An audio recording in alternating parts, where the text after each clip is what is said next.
27 فروردین. بچه‌ها خواستم که نظرتون رو در مورد تشریفات لوکس مرجانی بپرسم، عملکردمون، قولایی که روز اول، عملکردمون امروز. از نظر من که همه چی عالی بود.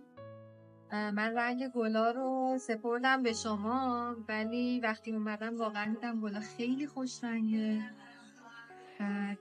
شام که عالی بود، همه غذا خوب بود. از چند تا از مهمونان که پرسیدم همه راضی بودن، خوششون اومده بود. پذیرایی عالی بود، رسیدگی تو سالن عالی بود. در کل همه خدا رو شکر. آقا مهرداد شما؟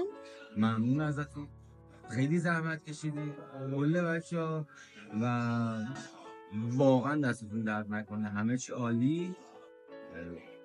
خواهش می‌کنم انشالله سالیان سال با هم دیگه خوش بدرخشید. خیلی تبریک میگم بهتون، یکی از بهترین و پر انرژی ترین عروس دامادای امسالمون. قربون شما.